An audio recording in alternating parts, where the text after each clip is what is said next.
It was pouring that night. Heavy rain drummed on the hood of my truck like war drums. I was coming back from a job site, oil-stained boots, sore hands, and the kind of silence that only men like me know after a long, hard day. Then I saw her. She was standing on the side of the road, clutching a little girl to her chest. No umbrella. Soaked to the bone. I slowed down, rolled the window down, and she looked straight into my eyes. "Please," she whispered, her voice trembling, "can you help us?" Now, I'm not the kind of man who plays hero. I've seen too much. Been through too much. But there was something in her eyes. Fear, exhaustion, and a desperation that couldn't be faked. I pulled over. "Get in," I said. She didn't hesitate. Opened the door, got in with her daughter, and thanked me like I just saved her life. The girl, maybe 6 or 7, clung to her tightly, shivering. I turned the heater up. Drove in silence for a minute. "What's your name?" I finally asked. "Beth," she said quietly. "And this is Emily." I nodded. Didn't ask more. If she wanted to talk, she would. When we got to my place, I handed her a towel and some of my ex-wife's old clothes. Don't get it twisted, I didn't keep them for sentimental reasons. Just hadn't bothered to throw them out yet. She changed in the bathroom while I made grilled cheese sandwiches and tomato soup. Simple. Warm. American. When she came out, she looked at the food like she hadn't eaten in days. "I left my husband today," she said suddenly, eyes fixed on the bowl in front of her. "He hit me. Again. I had to go." I didn't say anything. I've learned that when someone spills like that, they don't want advice. They just want to say it out loud. "He doesn't know we're gone," she continued. I turned off my phone. I took only what I could carry. I nodded slowly. "You got anywhere to go?" She hesitated. That was enough of an answer. So I let them stay. Just for the night. That's what I told myself. But one night turned into 2. Then a week. She started helping around the house. Cleaning. Cooking. Keeping Emily busy so I could focus on my work. She wasn't lazy, I'll give her that. Always up early, always moving. And she never asked for anything. Not money. Not favors. Nothing. At first, I didn't think much of it. I've always been the quiet type. The kind who likes his space. But something about her started to settle into my routine like it belonged there. And that's when I felt it, that little itch in the back of my mind. Something's not right. It started small. A phone call late at night, she rushed outside to take it. Said it was her sister. Maybe it was. But she looked nervous. Too nervous. Then one day I came back early from a job. She didn't hear me come in. She was on the phone, whispering. I stayed back, just listening. "I'm working on him. Don't rush me. He's not stupid." That was all I needed to hear. I didn't confront her. Not yet. I played dumb. Acted like I didn't hear a thing. Because if she thought I was clueless, she'd get sloppy. And I wanted to know exactly who she was working with, and what the hell they wanted from me. So I waited. And watched. She kept acting sweet. Like the perfect little house guest. Grateful. Soft-spoken. But behind those eyes, I saw it now, calculation. Every touch. Every smile. It wasn't real. She wasn't some helpless victim. She was playing a role. And I'd played this game before, once, with my ex-wife. That one ended ugly. But this time, I was ready. The next few days, I played my part. Same routine. Same quiet stares. Same polite conversations over coffee and scrambled eggs. But behind every look, every nod, I was calculating. Watching. Waiting. Beth had no idea I was onto her. She thought I was just some tired mechanic with a broken past and a soft heart. She thought I was easy. And I let her think that.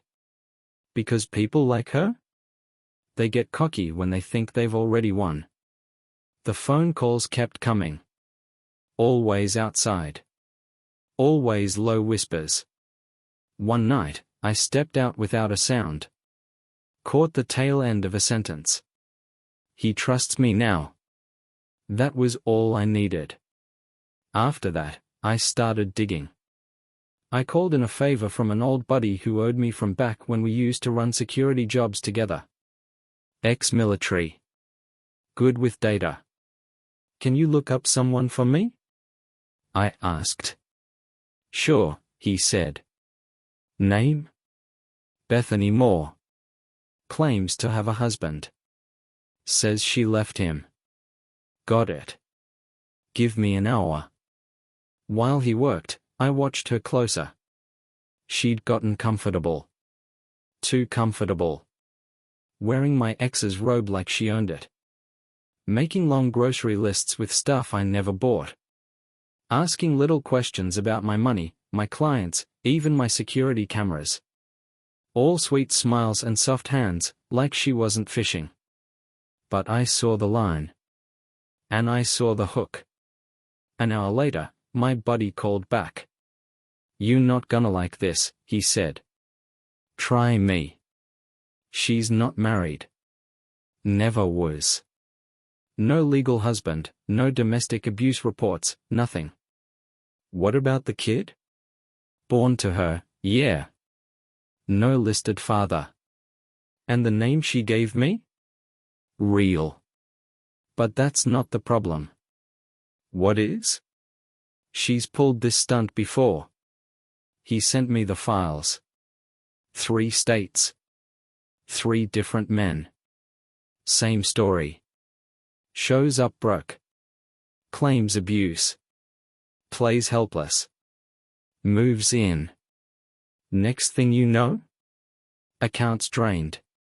Vehicles gone. One guy even lost the deed to his house. She played the courts, played the system, and disappeared. Clean. Until now. That night, I didn't sleep. I sat in the garage, staring at the wall, letting the pieces click into place. Beth wasn't some unlucky woman who needed saving. She was a predator.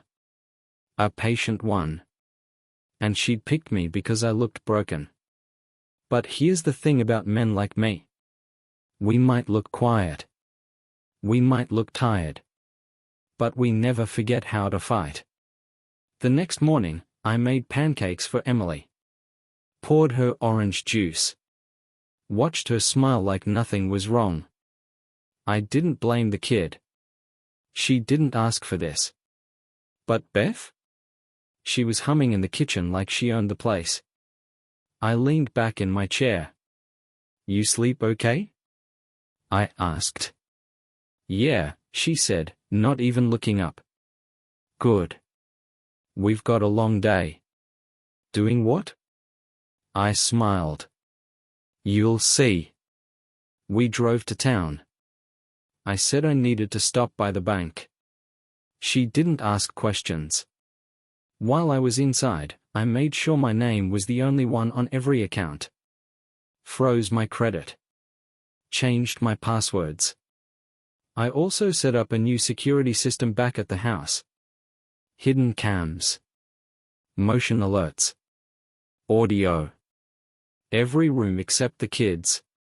That evening, I told Beth I was thinking about expanding my shop. Bigger contracts. More trucks. Needed to trust someone with the books. Her eyes lit up. There it was. The hook set. You sure? She asked. Yeah, I said. You've been great. Thought maybe I'd let you help with the accounts. She smiled. Bit her lip like it meant something. That night, she made steak. Wore perfume. Touched my hand at the table. I played along. But my cameras were already watching.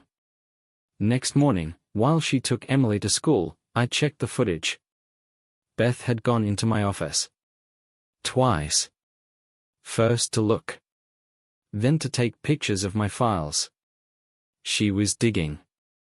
Looking for ways in. Looking for numbers. She even opened the drawer where I kept the truck titles. That was all the confirmation I needed.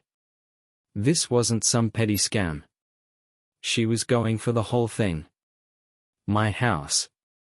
My business. My name. So I made a new plan. One she'd never see coming. Because if she wanted to steal from me, she'd better be ready to pay. By the end of that week, Beth was floating on clouds. She was walking around the house like she owned it. Folding my shirts. Talking about paint colors. Dropping hints about us and our future. And I just nodded. Smiled. Let her keep spinning her little fantasy. Meanwhile, every move she made, I tracked. Every file she opened, I logged. Every lie she told, I recorded. Because the thing about people like Beth? They don't just steal money. They steal trust. Reputation. Time. They think they are smarter than you. They think your kindness is weakness. That's where they always screw up. Monday morning, I left a folder half open on my desk. Inside, fake loan papers, bogus business numbers, even a forged property deed. I wanted to see how far she'd go. She took the bait before lunchtime. Went into my office. Snapped pictures of every page. Sent them to someone. I didn't know who, yet. But I was about to find out. That night, she got a message. She waited until she thought I was asleep. Slipped into the kitchen. Pulled out her phone. I was watching from the garage feed. She spoke in whispers. He's ready. The paperwork's solid. Once he signs, we move. There it was. Clear as day. A plan. A setup. And I was the mark. Or at least, she thought I was. I stayed quiet. Didn't confront her. Didn't flinch. Because this kind of game? You only get one shot. The next morning, I told her I'd thought about her offer. Letting her help with the business. And that I was ready to take the next step. Let's go see a lawyer, I said. Make things official. She played it cool. Smiled. But her eyes? Lit up like a jackpot machine. She called someone right after. Didn't even try to hide it anymore. That night, I opened the hidden folder on her cloud account. My tech buddy helped me get in. There were pictures of my ID. My truck registration. Even my signature from old contracts. She was preparing to forge documents. Transfer property. Take control. And frame me if needed. But the best part? She'd sent copies to her partner. A man named Greg Weston. Real estate agent. Divorced. 2 fraud complaints in the last 5 years. Beth wasn't alone in this. They were a team.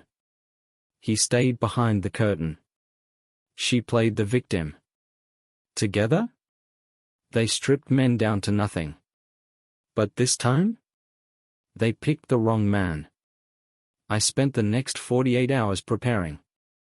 I gathered evidence. Every recording. Every file. I had dates. Times.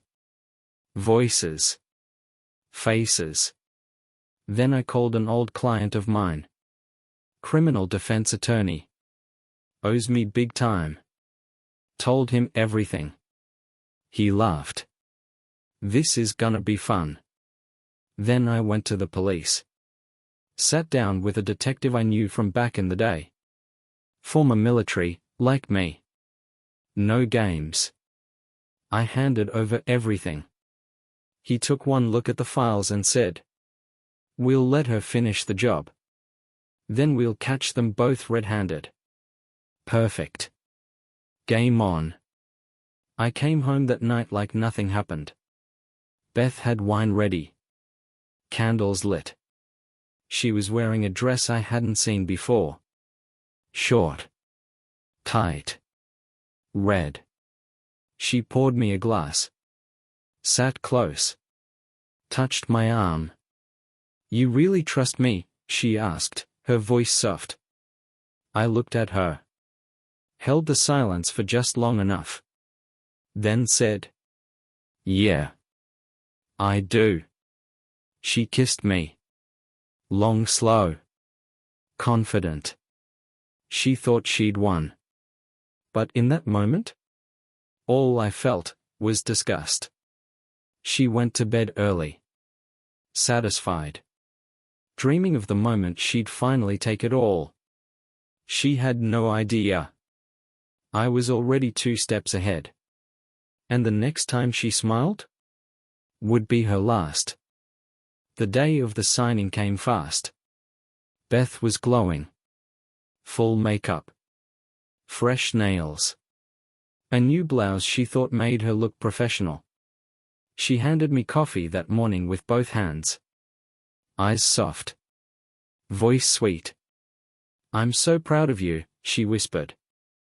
I smiled. "Let's make it official," I said. We drove downtown in my truck. She couldn't stop talking. About how this was the start of something new. How Emily would finally have a real future. How we were going to build our empire. I nodded. Said all the right words. But inside? I was counting the seconds. The lawyer we met was someone she picked. Some guy named Carson. Early 40s. Cheap suit. Slick hair. A handshake that tried too hard. Beth introduced him like he was an old friend. "We'll just sign everything today," she said. Quick and easy. She laid out the documents. Transfer of partial ownership. Business authority. Power of attorney. All mixed in with standard-looking papers. She thought I wouldn't notice. But every signature line? Was bait. What she didn't know? My lawyer had already called Carson the night before. Told him exactly what would happen if he went through with it. Turns out? Carson liked his license. So he played along. Let her feel safe. Let her think everything was working. And right before I picked up the pen, I looked her in the eyes. "You sure this is what you want?" She grinned. "I've never been more sure." So I signed. Every page. Slowly. Deliberately. One after the other. Beth was practically shaking from excitement. And when it was done? She leaned in. Kissed my cheek. "We did it," she said. "No. I did it." We left the office. She made a phone call in the hallway. Didn't even wait for privacy. He signed. "It's done. I'll send the files in 20. I drove her back to the house. She said she needed to freshen up. Went into the bedroom. Locked the door. I could hear her whispering again. Laughing softly. She really thought it was over. That night, she told me Greg was coming to visit. Said he was her cousin. Needed a place to crash for a few days. I nodded. Played along. Let her dig the hole deeper. The next day, he arrived. Armani shades. Leather shoes. A smile that belonged on a billboard. She hugged him like she hadn't seen him in years. Right in front of me. No shame. No hesitation. That was her last mistake. Because the moment Greg stepped into my house, the clock started ticking. He looked around like he owned the place. Nice setup, he said. Real cozy. I just nodded. Said nothing. Let him feel comfortable. Later that night, Beth poured wine. Set the table for 3. Cooked like it was some kind of celebration. They laughed. Told old stories. Gave each other looks they thought I couldn't see. Greg asked about the business. Must be nice, he said. Running your own shop. All that money coming in. I looked at him. Dead in the eye. And said. Yeah. It is. He blinked. Beth changed the subject. Fast. She knew I was watching now. But it was too late. Because earlier that day, I'd given the green light. Detective Michaels was outside in an unmarked car. 2 officers were stationed 2 blocks away. Every phone call? Tracked. Every message? Logged. Every fake document? Copied. And when Greg connected his laptop to my Wi-Fi? They got everything. IP address. Access points. Even the offshore account where they stashed stolen funds. They thought they were robbing me. But I was robbing them. And then came the knock on the door. 3 loud, heavy hits. Beth froze. Greg stood up fast. I opened the door. Detective Michaels stepped in. Badge out. Voice calm. Bethany Moore. Greg Weston. You're under investigation for conspiracy to commit fraud, identity theft, and attempted financial exploitation. Beth's face drained of color. Greg tried to run. Didn't get far. 2 officers tackled him on the lawn. Beth turned to me. Tears forming. It wasn't supposed to go like this. I stared at her. Cold. You chose this, I said. You played the game. You just lost. As they cuffed her, she screamed. Cried. Begged. Tried to use Emily's name. Said she did it for her daughter. But I knew better. This wasn't about survival. It was about greed. Control. Power. And now? She had none. The squad car pulled away slow. Beth in the back. Hands cuffed. Eyes wide. Smeared makeup. Greg sat beside her. Head down.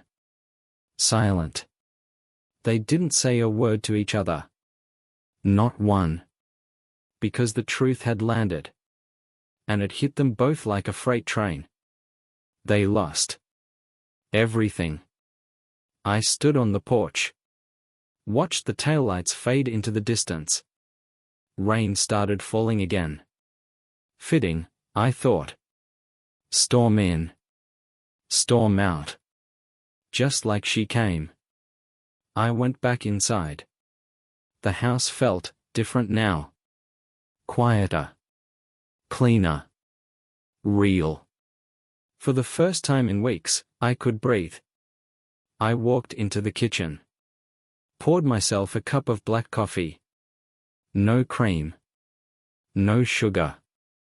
Just the way I like it. No fake sweetness. No masks. Just truth. Emily was still at school. I made a few calls. Arranged for her real father, yes, the one Beth lied about, to be notified. He lived out of state. But he'd been trying to find his daughter for years. Beth had vanished with her. Changed her name. Buried the paper trail. But now, she was exposed. And the girl? She was going home. To someone who actually cared. I left a note for Emily. Short. Honest. You'll be safe now. You deserve that. I didn't add anything else. Didn't need to.